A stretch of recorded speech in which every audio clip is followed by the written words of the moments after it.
तो चलिए दोस्तों, जैसे कि मैंने आपको लास्ट टाइम बताया था कि हमने स्टेटस ऑफ बीइंग पढ़ने के बाद नेक्स्ट जो फ्रेज पढ़ना है that will be your present simple the probability and ability action. Probability का मतलब होता है संभावना, एबिलिटी का मतलब होता है योग्यता।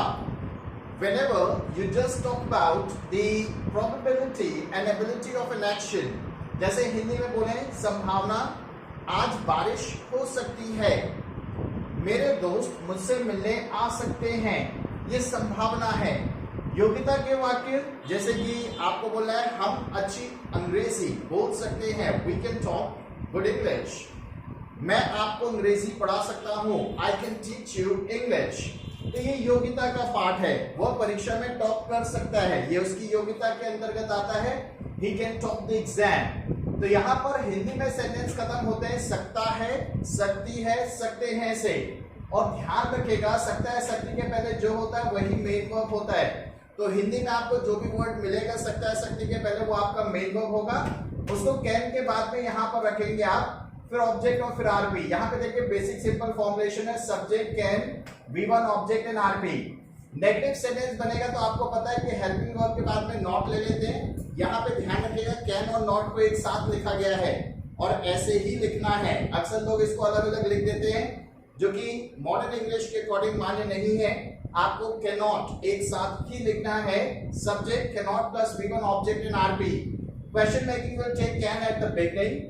क्वेश्चन के निर्माण में कैन जो हेल्पिंग वर्ब है उसको शुरू में यूज करेंगे, subject V1 object and RP. और नकारात्मक प्रश्न में इसी कांट का नेगेटिव शॉर्ट फॉर्म, यहाँ पे कैन का can't plus subject V1 object and RP. यहाँ पे मैंने ये नहीं लिखा कि किस सब्जेक्ट के साथ क्या लगेगा, क्योंकि जो कैन है वो एक मॉडल है और मॉडल सारे सब्जेक्ट के साथ में एक ही तरह से यूज किए जाते हैं।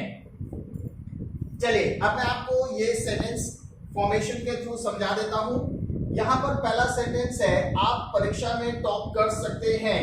चलिए तो इसको फॉर्मुलेट करते हैं, कैसे बनाएंगे। सबसे पहले आपको लेना है सब्जेक्ट आप, आपके लिए सब्जेक्ट होगा यू। फॉर्मूला कहता है इसके बाद में आपको सकता है शक्ति में लेना है कैन, ले लिया। वर्ब की फॉर्म चाहिए, देखिए मैंने वहां पे आपको लिखा है सकता है शक्ति के पहले जो भी होगा वही वर्ब की फॉर्म होगा। टॉप करना, व्हाट इज कॉल्ड टॉप करने को, इंग्लिश में ही लिख रखा है वहां पे टॉप। परीक्षा में टॉप के साथ में प्रपोजिशन नहीं लेते, सीधे आप नाउन लेंगे the exam, full stop. You can top the exam. वह आज कक्षा में नहीं आ सकता है, सब्जेक्ट है वह, ही।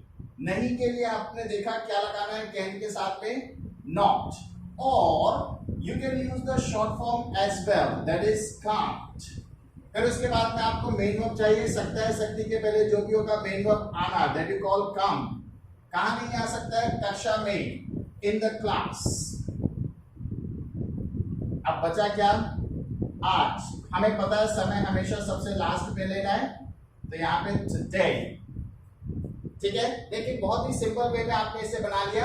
अब ये क्वेश्चन फ्रेज है, क्वेश्चन को आप इंट्रोगेटिव फॉर्मेशन से ही बनाएंगे।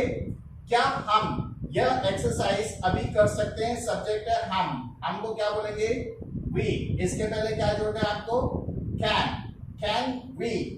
सकता है शक्ति के पहले क्या है, वर्ब, करना, करने को क्या बोलेंगे, डू। क्या करने की बात करें, यह एक्सरसाइज, तो यह को बोलते हैं दिस, एक्सरसाइज को एक्सरसाइज ही बोलेंगे। अब बचा क्या, समय, अभी। अभी को भी आपने ऊपर भी देखा क्या बोलते हैं, नाउ। फिर इसके बाद में क्या वे हमारी मदद नहीं कर सकते हैं, तो यहां पे सब्जेक्ट है देखिए दे। इसके पहले आपको क्या और नहीं दोनों पे जोड़ना है, कांट। तो आपका सेंटेंस बनेगा कांट दे, मदद करना। नहीं तो आपने ले लिया कांट के साथ में मदद करना, व्हाट इज कॉल्ड मदद करना, हेल्प। कांट दे हेल्प, और किसकी मदद करने की बात करें, हमारी, अस। Can't they help us. अब देखिए मैंने आपको WH और H क्वेश्चन वर्ड बताया था, जब कभी भी हिंदी में क्या, क्यों, कहां, कब, कैसे बीच में होते हैं तो WH और H क्वेश्चन वर्ड से सेंटेंस बनाते हैं। तो यहाँ पर इसे ट्रांसलेट करके शुरू में लेकर जाएंगे। हम घर कब जा सकते हैं, कब को क्या बोलते हैं, when। अब उसके बाद में सेंटेंस को क्वेश्चन फ्रेज से बना दीजिए। हम सब्जेक्ट है, हम के पहले जोड़ेंगे कैन, When can we? जाने को क्या बोलेंगे? Go. कहाँ जाने की बात करें? घर. Home. When can we go home? फिर उसके बाद में वे हमसे क्यों नहीं मिल सकते हैं? क्यों को क्या बोलते हैं? Why? अब ये नकारात्मक प्रश्न है क्योंकि क्वेश्चन मार्क भी नहीं भी है तो चौथा फॉर्मूला लगेगा. फिर यहाँ पे आपको जोड़ना है can't. फिर सब्जेक्ट है वे के लिए क्या लेंगे? They. मिलना, मिलने को क्या बोलते हैं आप? मीट. और किससे मिलने की बात करें? हमसे. हमारे लिए ऑब्जेक्ट क्या होगा? us. और कुछ इसमें बचा नहीं है. तो इस तरीके से आप कैन फ्रेज को फॉर्मुलेट करते हैं. ये one of the simplest phrases में से एक है, सबसे सरल फ्रेजेस में से एक है और बहुत अक्सर आप इसे यूज करते हैं वाक्यों को बनाने के लिए. जैसे मान लीजिए आज आप कक्षा में नहीं आ सकते तो आपने कहा sir I can not come to the class today. Sir अभी हम अंग्रेजी नहीं बोल सकते हैं, we can not speak English, but you can speak English when you just get to know everything in the form of rule and you get to have everyday practice. जैसे कि आप रोज practice करते हैं तो धीरे धीरे छोटे छोटे सेंटेंस की मदद से आप इन्हें बनाना और फॉर्म करना सीख जाएंगे. माँ आज अच्छा खाना पका सकती है. Mother can cook something good today. मेहमान किसी भी वक्त आ सकते हैं. The guest can come any time. आप में से 3 बच्चे आज स्पीच पे आ सकते हैं. 3 of you can come for the speech today. हम समय बर्बाद नहीं कर सकते हैं. We cannot waste time. हम थर्सडे को ग्रुप डिस्कशन कर सकते हैं. We can have group discussion on Thursday. So this is how we just tend to formulate this probability and ability action. तो उम्मीद है आप सभी को समझ में आया होगा. इसे यूज करें और probability और ability के बारे में डिस्कस करें अपने दोस्तों के साथ में. तो इस फ्रेज को अभी हम यही टर्मिनेट करते हैं.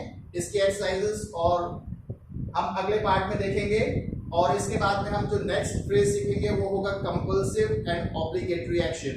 सो thank you everyone, enjoy your learning, bye bye.